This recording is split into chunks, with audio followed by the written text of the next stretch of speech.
Good evening, ladies and gentlemen. The Sharks lose in a shootout 3-2. Brenden Dillon and Chris Tierney are your scorers for tonight's game. I cannot believe it. The world is ending. Brenden Dillon gets his first goal on the season. We are Teal Town USA After Dark. Follow us at Teal Town USA on Twitter. Use the hashtag Teal Town USA to send us your questions. You can also send us some questions in the YouTube chat. We'll be following along with you guys. Catch us on Facebook, Twitter, Instagram, SoundCloud, and of course on the YouTube channel we are broadcasting here. Anyhow, I am joined by the lovely and talented Rocket Backhander. Rocket? Hey, I'm the chunky peanut butter in your peanut butter and jelly sandwich. Backhander. Hi, guys. And we've got the lovely and talented AJ Strong. AJ, how are you doing? I'll be the jelly. Well, I guess that makes me the two pieces of bread between them. Hashtag you and the laundry. Yeah, exactly. Me and the laundry. And this fella over here somewhere. I think he's right there. Right there. Aha. Okay, well, I mean, it's 3-2 loss in Toronto. I mean, it's been a long time since we've had to talk about a loss in Toronto, but here we are. I mean, Austin Matthews opens up the scoring 18:37 into the first period, makes it 1-0 Toronto, but Brenden Dillon comes back on a really freaky bounce off of Brent Burns to make it 1-1. Guys, what do you guys think about just the overall defensive pairings tonight between Burns and Dillon? They seem to be really holding their own and causing a lot of havoc. I think that it's kind of weird because 2-3 years ago, was it 3 years ago now, that Dillon, you saw him out there on the ice with with Brent Burns, and you automatically knew something bad was going to happen. So it definitely is a lot better now at watching them kind of trust each other a little bit more after having played with each other for a couple of seasons. Well, I mean, and I think really I have to commend Brenden Dillon on really focusing on his skating. I mean, quite frankly, he's just a better skater than we saw him ever be in Teal since that trade came down from Dallas 2.5 years ago. I guess it is now, but I guess almost 3 years ago. So, I mean, his skating has really improved and really allowed him to keep up with Burns. AJ, what do you think about that pair? I'm fine with the pair, but I still want Martin to come back at this point. I mean, tonight, Ryan and DeMello, DeMello can't even crack 9 minutes. Ryan barely over 7 minutes. So, I mean, if you're seeing that much time from your top four, you're not able to, have the bottom pair at least get into double digits. Yeah, we need to see Martin back out there. That's taking nothing away from what Dillon has done filling in for Martin. I think that's as much time as Yoki Ryan got with Burns. Obviously, DeMello seems to so far be the better fit, but Martin, come back soon, man, because we can't have these guys playing that little bit and gassing out the top four on the D. Sleepy Mofo bringing up in the chat, DeMello is too soft. We need somebody to have a little bit of grit. Maybe get a little grit from him. I thought he played pretty gritty tonight, though. I didn't think he was soft on the puck. I thought he was making some hard hits and holding his own. I didn't think that pairing was all that bad. I think when you're put against Nylander and you're put against Marner and put against Matthews, it's hard to defend those guys. And you saw it all night tonight. I mean, the Sharks were really lucky to get a point.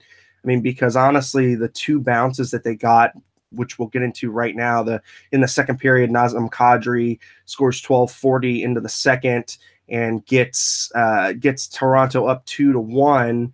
And then a fluke bounce, or fluke misplay by Frederik Andersen has Chris Tierney score an unassisted goal. So, and all in all, I mean, had the bounces not been there for the Sharks, it would have been 2-0 Maple Leafs, because they were just, quite frankly, just outskating the Sharks. And it wasn't for a lack of mismatch in talent, I don't think. I think it was just purely old legs versus new legs. I mean, what do you guys think about just the speed contrast between the Sharks and the Maple Leafs? Rocket? I think that at good stretches of this game, the Sharks actually were controlling the speed and sort of dragging the Leafs along. And I think it just seemed like the Leafs kept waiting for the Sharks to get tired. But I think maybe Sharks coaching has done a little bit of their homework. And maybe they've kind of prepared for these kinds of events where they would need extended bursts of speed. They looked a lot stronger than I expected them to insofar as the speed areas go. I really like that Joe Thornton has taken kind of his role has shifted from, kind of being a playmaker to just sort of having fun with it. I don't know, like just kind of he's generating chances by being a distraction and just having a lot of fun, which is definitely on point with the Sharks brand.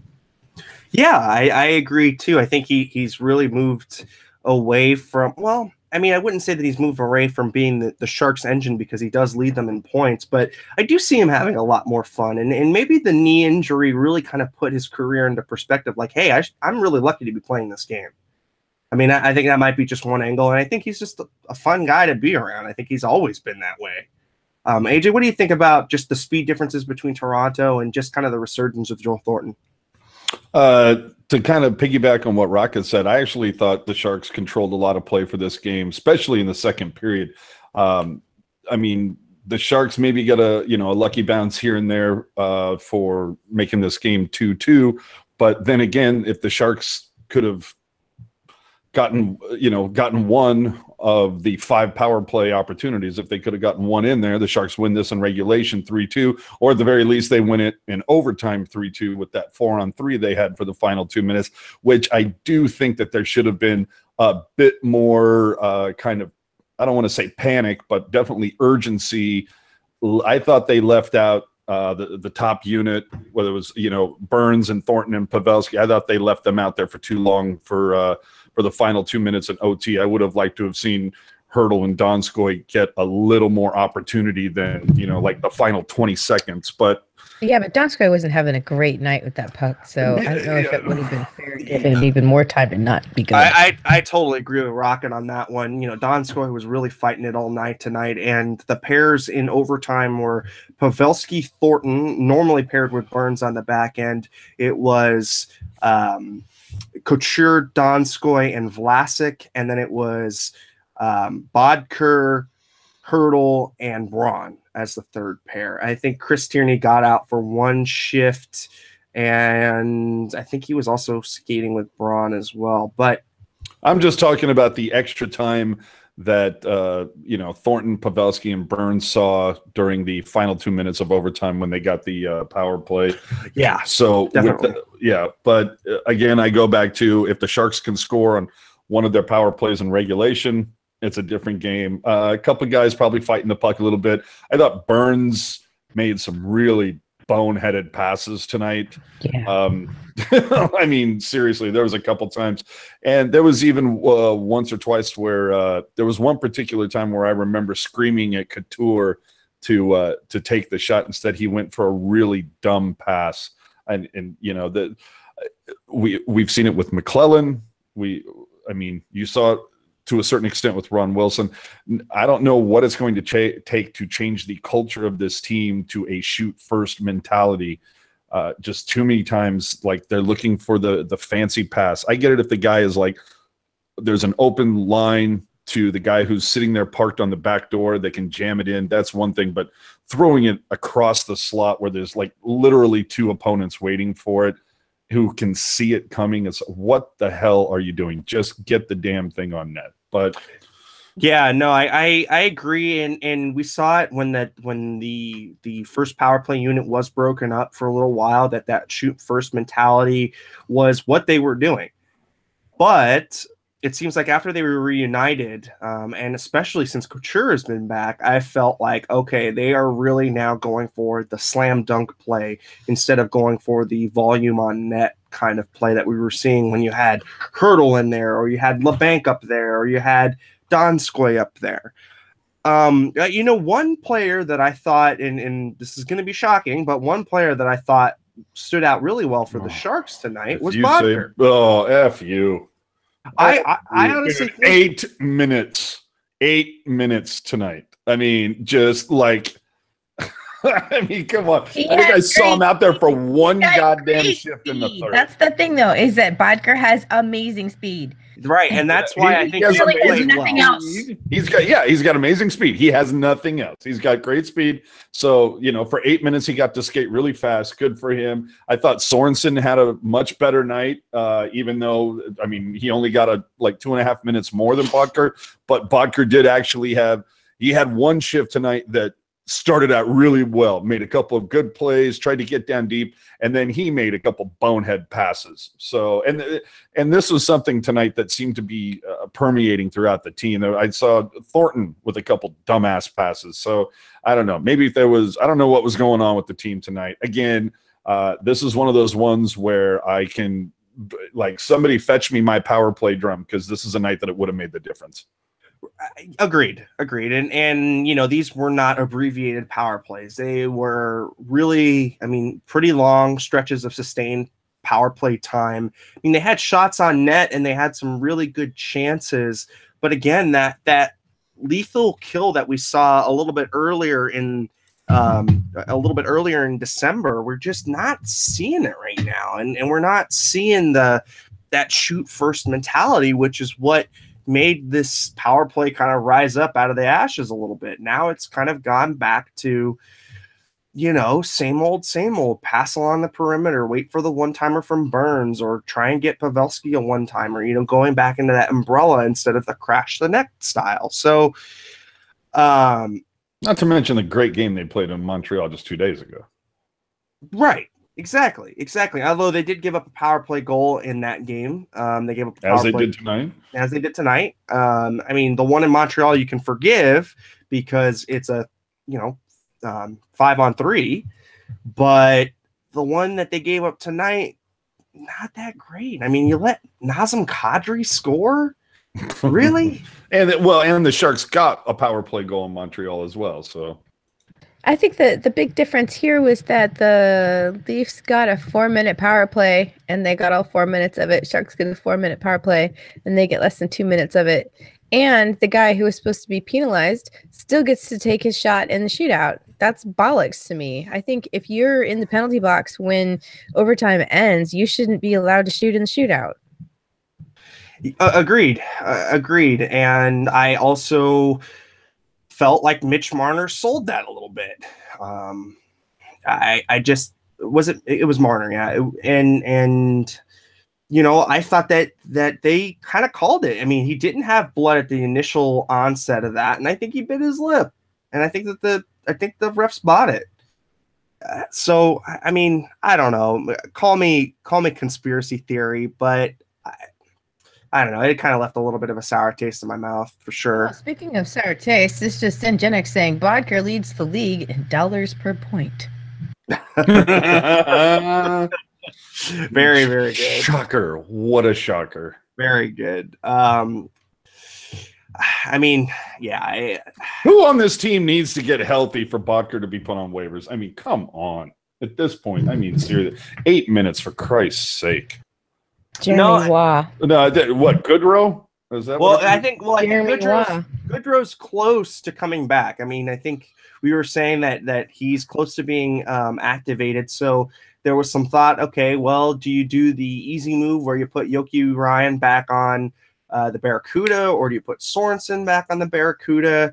I mean, Paul Martin's still sitting in the box, so do you do a twofer here where you put both Ryan and Sorensen back, and you bring in even if you go with what you have tonight, Hansen was riding the pine. I would have taken Hansen over Bodker tonight, and maybe Bodker's out there because of the whole speed thing, but I mean, again, it's just like, Bodker, he's got incredible speed. 8 minutes, people, an entire 8 minutes, which clearly says coaching staff has zero confidence in this guy. And it reminds me of, Bodker is a speed threat and blah, blah, blah. It's just like when they used to talk about, we brought in John Scott to protect the rookies, which is really easy to do, protecting rookies when you're seeing 52 games from the penalty box. I think they brought John Scott in for comic relief because they knew it was going to be a rough year, and he's the best guy to have in the room.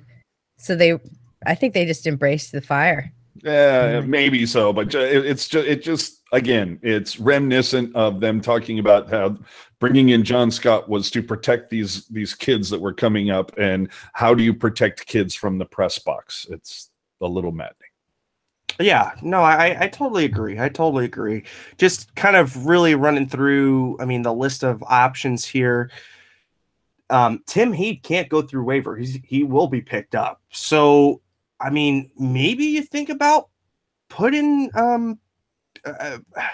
putting Paul Martin through waivers and putting him back. Although he's got a no move, so I don't know how, or actually modified no trade, so he can be moved down. So maybe put him through waivers. I mean, and if somebody picks him up, then go ahead, eat that $4.8 million. I mean, they're going to make a trade just after the bye. Interesting. Well, we'll see. I would put, for the love of Pete, man, put somebody on waivers. Well, I don't care if it's Martin or Bodker, just free up that cash. Obviously I would rather it be Bodker, but I mean, well, remember, you don't get you get a little bit of cap savings, but because it's an NHL contract, you can't do the stash, Sheldon Surrey kind of deal anymore. So you do get a little bit of cap savings, but it's only a fraction of the actual deal. So really, you're just making the space. You're just making the roster space. Laura looking to point out at 7:21, you will have talked about Bodker's 8 minutes for 8 minutes. Yeah, this is what I'm saying. I mean, Bodker literally is the fart in the elevator, man. Yeah. Puck Guy saying Martin would be a great pickup for Toronto for defensive depth. Hainsey's getting a ton of minutes for the Leafs. I totally agree. I think Montreal could also be a really good landing spot for Paul Martin as well. AJ or Rocket, what do you think? Burns needs Martin in order to maintain production, and we need more offensive production with this system. Gosh darn it. So I think Paul Martin should return. That way Burns can get back to scoring and making all sorts of points and just being the whooping and hollering Wookiee that he's supposed to be. He's uncomfortable. He's having to put too much thought into figuring out what his partner's doing, and it shows in his production on the ice. Interesting. I mean, we did talk about that a little bit earlier in the season when it seemed like Brenden Dillon and him were not super comfortable.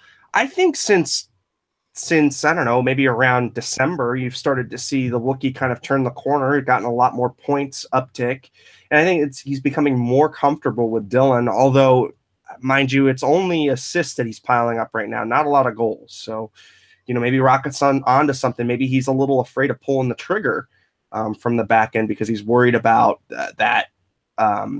Somebody blocking the shot up high in the slot and pulling it back the other way, and he doesn't have his safety blanket or safety teddy bear that's Paul Martin.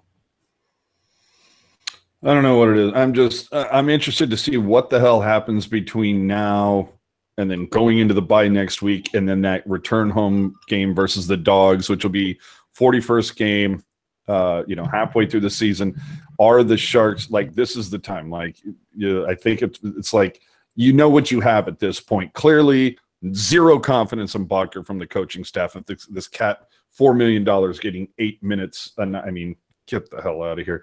Yeah. And quickly around the Pacific Division, just kind of giving some quick updates. Finish my point, but okay, go ahead. Because Calgary just tied it. They just tied it 2-2 with LA with 12 minutes remaining in the second period, which is interesting because we are trailing the Kings, but Calgary is nipping at our heels. And then Edmonton has scored 1-0 against Anaheim, which is direct consequence of the Sharks, because if Anaheim does win tonight in regulation, they will leapfrog the Sharks for third place. If Edmonton, of course, beats Anaheim, Anaheim will be a point behind the Sharks. Go ahead, AJ, finish that thought. Sorry. I'd like to see Martin come back like ASAFP and send Yoki down to get him more than 8 minutes a game, get him even more confident, ready to come back. That was primarily it. I mean, at this point, we saw who was it that ripped out Jumbo's beard tonight? Was that Kadri? Kadri, yeah. Yeah. Kadri showing more effort than as a. That's just we saw Kadri get more out of Thornton tonight than Bodker has all season. True, and I mean, kind of going back to the defense core, I'd love to see Tim Heed back in the lineup. I mean, talk about a guy that can bring some offense from the back end and get a little bit of heat off of Brent Burns, kind of a la what was Rocket was saying is Tim Heed. And I like the Tim Heed and Brenden Dillon pairing. So how nice would Heed have been as an option in overtime tonight? Oh, it would have been a great option. And let's face it, you stack the deck with Pickles and Braun, with Martin and with Burns, and then you put Dillon and Heed. I mean, those are three really strong pairs. You've got You want to have a really good time for your 3-on-3 and OT. You put Vlasic out there with Burns and Heed.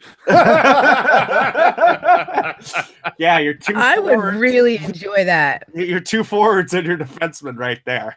Yeah, I would straight up and down enjoy that. I think it would confuse the hell out of. They'd be like, "Wait, what?" Because they wouldn't have any kind of their thinking would be completely different. Yeah, it would be kind of interesting. It really would. It might work. Might start something interesting. Yeah. Try it out, Pete. Try it out. Although, Pete is kind of a slow and steady, wins the race kind of deal, and he's not really creative. So as much as we'd love to see that, I unfortunately, I just don't think that that's going to happen. But kind of going back, I mean, like I said, the only guys that are waiver ineligible, so the guys that can clear waivers without going through them, is Marcus Sorensen and Joakim Ryan. So to me, the easy move is to activate Gaudreau, send Sorensen down, and then Meyer is also exempt, isn't he? Meyer is also exempt, but I think he's pretty who the hell sent him down? Yeah, I mean, he's what, third or fourth on the team now in goals. I think he's fourth now with Chris Tierney picking up another goal. So, I don't think we have to worry about Meyer or Bank for that matter, either leaving. I think both have really stepped it up and really solidified those spots that we asked them to do. I mean, LeBanc has had 9 points in 7 games now. I mean, oh, dude, LeBanc and even tonight's that shootout goal. I mean, that was LeBanc again. And I think I mentioned this on the last episode of the Pucknologist. I love this kid right now. He's quietly under the radar, just showing up every game, making a contribution. Yeah, ever since he got into the doghouse, what was that, in November? And really, well, Gaudreau had to leave for a little while, so they had to put something in the doghouse. Right. But I mean, ever since coming back from that, he's been really good. I mean, and been doing everything that the coaching staff's asked. I mean, he's 6th on the team in scoring. I mean, for a rookie, that's nothing to sneeze about, especially for a team that's point starved. Oh, speaking of points, Puck Guy in the chat mentioning Tierney has 9 goals. Cobra's having a solid year as he moved up a line. Can somebody answer the question that kept going around on Twitter earlier today and on the chat about why Tierney's nickname is Cobra? And while somebody answers that, what's going to be the higher number this year? The amount of teeth that Burns is missing or the amount of goals Bodker scores? I believe currently that teeth Burns are missing. Yes, I will go with teeth that Burns is missing. I think he's called the Cobra because his strike is so deadly. Oh, man. Couldn't have saved that for an opener for the Pucknologist, huh? Okay. Gen X saying Tierney is French for Cobra. I like that one. Yeah. That's good at a party. That's a pickup line right there. You know that my name is French for Cobra. Vodka's French for loser. Skylar Greenberg bringing up a good point. Is Anthony Duclair worth looking at? I mean, worth looking at and then worth looking over. Next. Okay, well, Rocket's coming in hot. Hot takery right there. Man, she almost acted like he was a Calgary Flame. Oh. If his name were Matt Tkachuk, I wouldn't be so dismissive. Well, I'd love me a Matt Tkachuk along with a Timo Meyer and Thomas Hurdle all on a big Oh my God. bruising Can you line. imagine Kachuk and Teal? Oh, goodness. Oh. Yeah. That just reminds me of old Rafi Torres before he blew out his knee and before the 41-game suspension. It's been a while since the Sharks have had a player like that. It has been a long time. Oh, yeah. Paging Scott Parker. Yeah. Well, quickly shifting over, going over to the stats department, Tierney moves up to third on the team in goals with 9 goals on the season and really depositing some loose change that Frederick Anderson kind of just let out of his pocket right there. Can we talk about how much money Chris Tierney is going to get paid this offseason? Yeah, he's gonna make some monies, and it's good for him because that's a huge fuck up by Doug Wilson this last offseason to not do something for him. However, it's not that big of a fuck up because he is an RFA, and I know I need a deposit in the square jar, but he's an RFA, so it's not as bad as if he was like sitting right on that last cusp of a last deal. So I think he's earned a bridge deal, and I'm thinking we're looking at $2.5 million for Tierney. But it's not only Tierney that you have to look at too, the Hurdle as well. So it's going to be that's one of the reasons why I'm still saying that I don't think Thornton comes back next year. I think they're going to use that money to extend those guys. Yeah, interesting. Gen X saying Tierney is Ontarian for Bodker deal. Yeah. Wow. Although I would have given that money to Tierney, 4x4 for him versus Bodker. Hell yeah. Any day and twice on Sunday. Tierney is just way shoulders above the competition as far as hockey IQ, if we're going to use the buzzwords. So, I just think that really it's nice to see him really show up in his contract year and really, kind of coming back from a slap in the face in the offseason. Doug Wilson said, "Show me what you're worth, kid. Show me that I made a mistake." And as AJ, as AJ put it, he's going to show him. What do you think, AJ, on the deal? What do you think he's going to get? Boy, it's we're talking Tierney. Yeah. God, it wouldn't surprise me if he gets minimum 3.5 for 3 years. If you look at Bodker getting 4 for 4 years, I think honestly 3.5 for 3 years actually might even be a slap in the face to Tierney, considering what Bodker has done, because Tierney took it damn serious last year when PDB kind of called him out and said, you need to work in the offseason. What did Tierney do? Tierney put in the work, and it is paying off right now, and he's just getting better. So the fact that he put in all that work and is also seeing all the results from it, that's why I'm kind of, if it's me, minimum 3.8 for 3 years. But and here's the thing. This I think this needs to also be of note here. Rewind the clock like 2 years ago. There were a lot of people. I don't know if they were all on this chat or all on Twitter. There were more than a few people that were slamming Tierney, saying, "Oh, he's never going to be more than a fourth line guy." Rarely was anybody pointing out the fact that he was having to drag. See, there you go. I'm the only one. A lot of guys saying Tierney would never be more than a fourth liner. They weren't really pointing out the fact that it's like, well, he's having to drag around, guys like Haley or Scott. And I know like Rocket's going to get my shit in a second, but having to drag around guys on the ice of that skill level. And now you see what he's doing with guys skating with, whether it's Donskoy or Carlson or whatever, but other guys that are hungry and have talent. And now you're seeing what, the things kind of make a little bit of a difference when you're not dragging anchors around the ice. So we'll see what happens. They might offer him the Hurdle bridge deal, but I can't imagine at this point. I think they've seen enough of Tierney that he's got to get a minimum 3-year deal. So interesting. Nick Neftepitz with an interesting kind of little tidbit for us all. When is he going to change his? When is he going to change his thing to autographed Donskoy jersey instead of Nick Neftepitz? What would the Sharks' record be with Marleau at the halfway point of this season? And in hindsight, do we wish the Sharks would have got Marleau for the 2-year contract? 2 years weren't on the table. No, it was not. He wanted 3, and that was what was the deciding factor, because the Sharks did offer up that 2nd year and offered up the money. He wanted the 3rd year. I don't think we would have seen the growth from Meyer and LeBanc like we've seen this year, because I just don't think that there would have been enough room in the end for those two, especially with the amount of money that Bodker's making right now.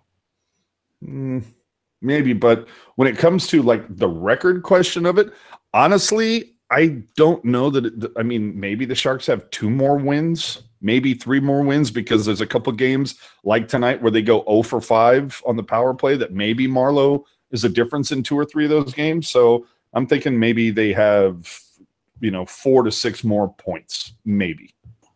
Leanne Thornhill, I don't know if you're first, but thanks for chiming in. We are at 100 goals at this point of the season. Today, we're at 100 goals. Same time last season, we were at 92 goals. So the Sharks, I mean, for as much as we say the team can't score, I mean, last year it was pretty bad too. But this year, I mean, 8 more goals than we had last year at the same point in the season. Just goes to show you that the kids are stepping up. Now, is it as much as we would have wanted? No. I think we're still looking. It's never enough. Exactly. It's never. If it was a 10-0 shutout every game, it's still. Why wasn't it 11? Why wasn't it 11? Well, I think we can circle Mikkel Bodker, to be quite honest, as somebody that's really disappointing. I think that we can also probably circle Donskoy with a little bit of a kind of a slow start. Pavelski.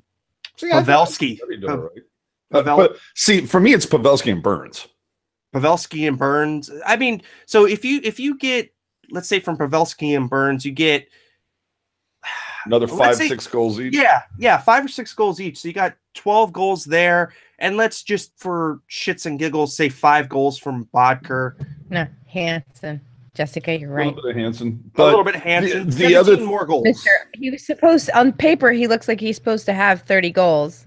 Right. But Leanne, I think another thing that we need to key in on, though, is you're talking about goals for. What about goals against? Because the Sharks defense, the first 2 months of this season, those guys were on lockdown. Yeah, and I think as the season's kind of progressed, I think the defense has kind of regressed a skosh, while the offense has kind of picked it up. So yeah, I mean, we had that stretch where the Sharks, over the course of, I think it was like the calendar month of November, had like a 6% power play. Like they had scored like 3 on like 32 chances or something like that over the course of November. Whereas just recently they had like a 9-game sequence, 9 consecutive games where they scored a power play goal. So while the defense has tailed off a little bit, at least we've seen the power play wake up. Of course, not tonight, but in other former Sharks news, Freddie Hamilton was claimed by the Arizona Coyotes. So one of the Hamilton brothers is going back to the Southwest. And wasn't Freddie Hamilton playing for Calgary?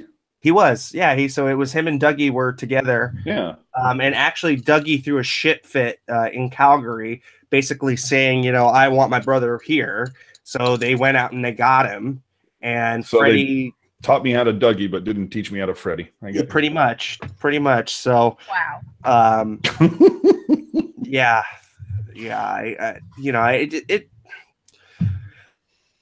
Just one of those kids that never really panned out, one of those kind of middling draft picks that you had that just didn't really find a spot. And there you go. He's claimed by the Arizona Coyotes, and on his way he goes. It happens. Rocket Panther, backhander, Viva la Flames. I like it. Viva la Flames. Quickly going over, Calgary has scored now. They're now up 3-2 against the Kings. Always a good sign. Yep. And Edmonton's still clinging on to 1-0 against Anaheim, although Anaheim does have a power play going into the third period. Nashville and Arizona tied 1-1. Kind of interesting there. I gotta say, I love early games for the Sharks. I think just being in town and knowing what I know about Predators, I think they lost Philip Forsberg and they lost Victor Arvidsson too. Ooh. And I think, and they don't have Ryan Ellis. So, I mean, Ryan Ellis is supposed to be back for their game on the 9th, but so they're just getting the crap beat out of them physically. Yeah, that's Desert Dogs. Go. Yeah. Right now, quickly, just kind of looking over the projected cap space and the cap space that the Sharks have. The Sharks are in at 10 million current cap space and a projected cap space of 5. So there's some room to wiggle there, but who's available, right? And what do the Sharks? You got to give to get. So what do the Sharks have to give at this point that resembles anything of value? And right, and Aaron Dell has to be at the top of that list. The interesting thing that Kevin Kurz, who was interviewed, check out somewhere in the archives, we have a Kevin Kurz interview, but Kevin Kurz was saying that the Sharks are going to be looking to nibble around the edges this year. They are really happy with the growth of the young players. So the young players have become untouchables, basically. It looks like Tierney has played himself off the trading block. So, it's going to be fringe deals that the Sharks are going to be looking at, adding another bottom 6 piece, and making a trade from a position of strength, which would be an excess defenseman, maybe a Dylan DeMello, maybe, I wouldn't want to part with Ryan or Heat. I think DeMello has been superseded by those two. But I think that's the kind of deal that he's saying that we're looking at right now. Unless we can get a GM who really just needs to move something. I'm paging you in Montreal, Bergevin, and getting Ottawa, maybe? Ottawa, Buffalo, Montreal. Those are the people that I'm looking at to try and get a silly move, but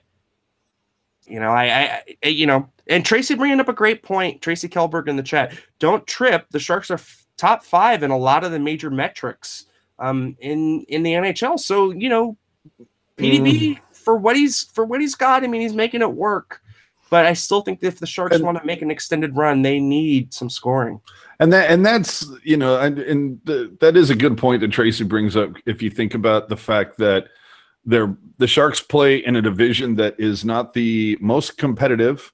When you look at it where it's like the Pacific and Atlantic, number 1 through the bottom is separated by a whopping 10 to 11 points, whereas the Central and the Metropolitan are like separated between 30 points between top and bottom. So the Sharks, I think, get away with that. The other thing being is that the Sharks I don't know, I don't have the numbers right in front of me. I'm sure Gen X or somebody can pull it out. But I think the Sharks, if possibly in the Pacific, possibly in the West, have played the least amount of games thus far. They have. Yeah. They have. That is a. So that's not something to sneeze at, but it's one of those things that when the schedule starts to become a bit more compressed and we start to get in line with everybody else, that we'll see what happens. We're starting to see now that the Sharks having to play 3 and 4 nights and 5 and 7 nights. So it's that compression going to start to get there. But let's be honest, between tomorrow and Sunday, literally, and I expect a hell of a game on Sunday because empty the tank, boys. You have a whole week at home off. Yeah. I agree. Look, you got Ottawa coming up. So, hey, if you're able to get 2 points tomorrow, I don't really care how they get them, but if you get 2 points tomorrow, you get 3 points basically in that back-to-back. That's a win. You go into Winnipeg and say you either draw a point there or you get 2 points there. I mean, if you can draw 7 out of a possible 8 points, that's a win on every trip. Right, pretty much. So, I honestly think that they're right. I mean, the Sharks, maybe they can win and pull an LA Kings of 2012. I mean, hey, let's not get crazy. Let's not get crazy, but it's definitely. Let's put it to you this way: it's definitely not as far as a stretch as we thought at the beginning of the season, right? No, we thought that this team was not going to be sniffing anywhere near, contender status, and they've kind of quietly crept better than we expected. I think most people would say that they're better. Yeah, and it's a couple episodes of the Pucknologist. We did kind of our hat trick of like 3 surprises versus 3 disappointments, and I can't imagine anybody's list not being top number 1 with Bodker on disappointments, but I think Bodker's been a disappointment.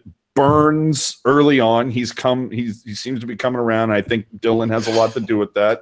And Hansen, I expected a lot more from Hansen this season, but surprises, I think it's clearly got to be Meyer. No, I think Meyer's kind of about where you thought he might be. For me, the surprises this year, Tierney exceeding expectation. Aaron Dell, for me, is probably number 1 on that list. And maybe like the pair of Ryan and Heed. I don't know that we thought because they were thrown into the fire so early with Martin going down in the second game. So Tracy, so far this part, I would say Dillon and Tierney really both stepped up their game noticeably. Yeah, no, Dillon has been a really great surprise with his increase in the skating. I would just say acumen. Tracy bringing up LeBanc, but I think LeBanc, we had high hopes for him because of how well he did in the OHL. Donskoy, Nifnek Tepet's coming in with Donskoy, Tierney, and Dell. Donskoy is kind of interesting because we did think that he would bounce back. I don't know how well we thought he was going to bounce back, but we definitely thought he was going to bounce back. I think he's about on track to have a good bounce back season. You know what? Nifnek Tepet is also bringing up a good point. Joe Thornton coming off a major knee surgery. I mean, he did not let on how badly it was, but it was pretty catastrophic. And to lead his team in points, pretty damn impressive for how old he is. Yeah. I mean, I don't know about you guys, but I mean, do you guys think that Jumbo's been impressive this year? Do you think he's been about where we thought he would be? I think he started late, but he's definitely come into his own over the last, couple weeks. I think that Jumbo's progress this year is it's just a product of good nutrition, good training, and modern basically medicine. He's taking care of himself, and he doesn't have any bad vices other than maybe like the occasional gummy bear. I don't know what kind of sweets he likes, but you know what I mean? Like he doesn't have like a tobacco problem. He has kids and he's always training and stuff, so he doesn't really drink. Well, let's see where this. Go ahead. Those kinds of things can really inhibit your progress. Raffi Torres. He was a smoker, right? Torres smoked. Raffi Torres was a chew. He was a chewer. He's Latin, but well, and early on, Scott Hannon was a smoker too. Yeah, and like I don't care about what it does to your lungs and whatever else. It impedes your ability to regenerate and heal yourself. It will mess you up. So. Yeah, this is what I was about to point up when I so rudely tried to interrupt Rocket, and now Gen X is putting it in there. Is that let's see what this team looks like when they get back from the road trip now that pot is legal in California. Hey, you know what? I might be part of it. Jumbo might be freaking scoring a point per game. I don't know, dude. This team better look better. CBD. They better look a hell of a lot more relaxed. Well, the thing about it though is that apparently, and I know I had asked somebody this question about do they drug test the players? And they're like, well, yeah. And it's like, well, what happens if it turns up positive? And they're like, nothing. Yeah, exactly. I was No, like, well, really? They're not And I'm like, battling yeah, for an Olympic medal. they don't make an issue about it unless it becomes an issue.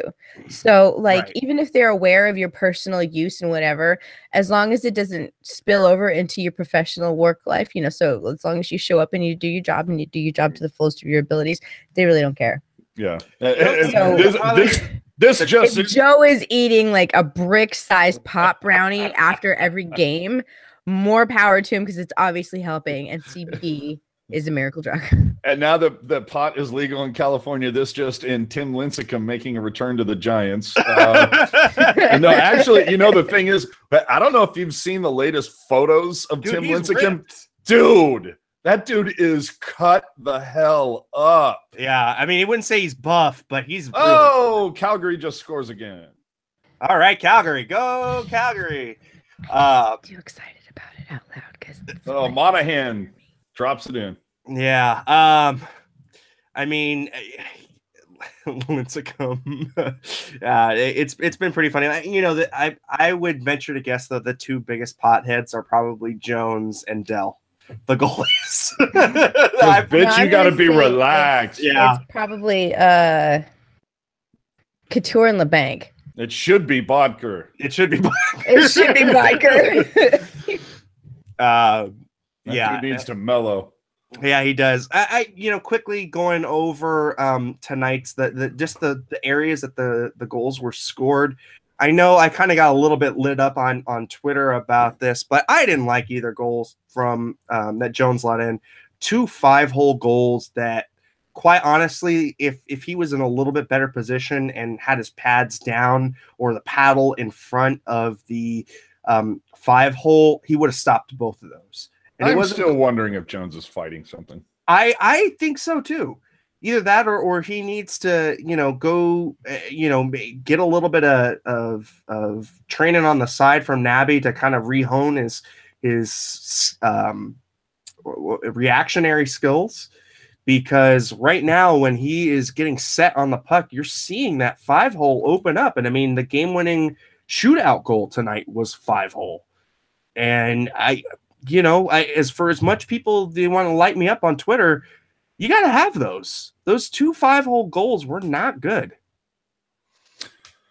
Yeah, they weren't. But again, we've seen this from the Sharks. I don't know how many times. And I mean, Brody's mentioned this. Curtis was mentioned. So many guys that typically on a general night, the Sharks, if they can pot 3, that's typically good for a win. And tonight, that would have been the case. That would have been good for a win. Again, I go back to if they could put in one of those power play goals, we're probably not talking about Jones that much.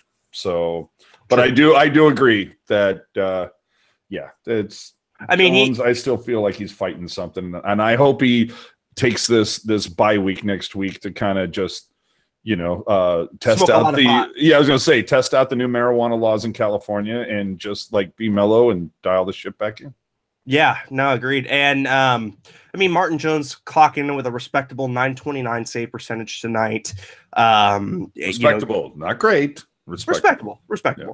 Anderson had a .943 save percentage. That was really good. So I mean, the goaltenders did their jobs, kept their respective teams into the game. I think the Sharks got really lucky on the 2 goals that they scored tonight. Quickly, just going down the the stat line. Sharks 35 shots on goal to the Maple Leafs 28 shots on goal. Sharks win the faceoff battle 52 to 49%. 0 for 5. I mean, we're talking the power play drum here, and I'll get you a big one, AJ. This is a Sharky-sized drum. The Sharks go 0 for 5, and they let in a power play goal from the Maple Leafs. So, I mean, you lose the special teams battle, you're going to lose the game. Most nights, that's when it's going to be. PIMS, 13 PIMS for the Sharks, 17 PIMS for the Maple Leafs. Hits 30 to 16 in favor of the Sharks. It seemed like the Sharks had a lot of possession tonight. So, especially in the second. Especially in the second. So I don't know where that's from. Blocks 13 to 12 is pretty even. The big one tonight, and I think this is contributor numero uno to why the Sharks got a loser point tonight, was the giveaways. The Sharks had 8 giveaways tonight, and the Maple Leafs had 17. That is a product of youth, my friends. That is why the Maple Leafs have such an issue closing the door on teams. That's why they let teams creep in on them, because you cannot give away the puck 17 times in a game. I don't care who you are. Jeez. So AJ quickly wants to go around the league. We'll wrap it up with standings. We'll also quickly go over our little meetup at Famous Dave's, and then I'll think we'll wrap it up. Yeah. So this is one you don't see very often, but the game tonight between the Florida Panthers and Boston Bruins was snowed out. So that's postponed. We'll see how they get that one back on the schedule, because obviously the Sharks, I'm sorry, not the Sharks, but just the NHL in general, sometimes that scheduling is so compressed that it's always fun to try to wedge in that extra game. And especially if it means something on the back end, which we saw, I believe it. What was it? It was a couple of years ago where like the LA Kings had to fly to Washington the day after what was supposed to be the final game of the season to play a makeup game. But I digress. We got the Wild taking it to the Sabres 6-2. In this one, Dubnyk takes the victor. But we had, if I saw this correctly, what was it? Niederreiter gets a Hattie in this one. Yes, Niederreiter gets a Hattie, so good for you. And player involved in the Burns trade, Charlie Coyle, gets a goal in this one as well. The Blues are one of the rare teams that beat the Golden Knights, but of course, this game did not happen in Vegas, so go figure. The Canadians in the shootout, 2-1 over the Lightning. Nothing out of the ordinary there, with the exception of Pacioretty getting the goal. And I don't know, for those of you who have been paying attention on the rumor wires, that Pacioretty may be, in fact, on his way out of Montreal. We shall see. I think the exact rumor is Nugent Hopkins for Pacioretty. Ooh, that could be interesting. That could be really interesting, actually. The Hurricanes blank the Penguins, which is always fun. And this was a game, my friends, where we Cam Warded this bitch. That's what happened. For nothing. I really want a T-shirt that's in the Teal Town, USA Teal that says, "I'm gonna Cam Ward this bitch." That's all. Fantastic. I would dig that. That's all I'm saying. Bring hockey back. Make it a thing. In a rare victory in Philadelphia, they win 6-4 over the Islanders.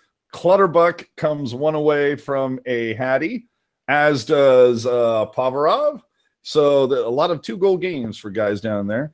The Maple Leafs, 3-2 in the shootout over the goddamn Sharks. Okay, moving on. Game's still in play right now as we're recording. Predators 2-1 over the Desert Dogs with 17 left in the third.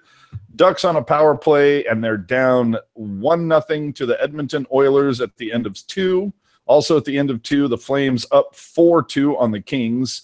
That's one of those ones where obviously we don't want the Kings to win, but then again, the Flames are too close to the Sharks in the standings for us to actually root for them. It's a very Sophie's Choice game, that one. Avalanche 1-0 over the BJs. BJs on a power play at the end of 2.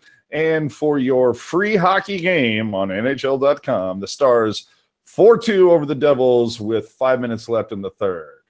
What about the Duckies and the Oilers? I mean, that one's going to be kind of interesting too. Duckies, I mean, I'm rooting for the Oilers in that one, just based on standings, right? And standings wise, I mean, I think it's safe to say the Oilers. I think they're running out of runway here. They got to put together a nice little 4 or 5 game win streak to sniff it.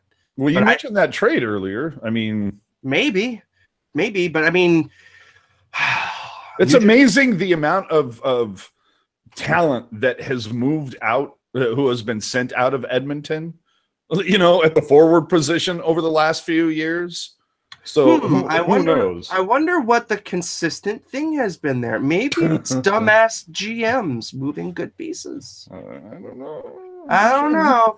But AJ, why don't you quickly talk a little bit about the meetup that will be going on at Famous Dave? Yeah, let me get the Let me get the thing up. Let me do it. There it is. Okay, so if you're looking for something to do, this Sunday for Winnipeg West Side Story game, Sharks and the Jets, come down and join us at Famous Dave's Barbecue. It's at the Plant Shopping Center, real easy to get into, across from a phenomenally awesome graveyard.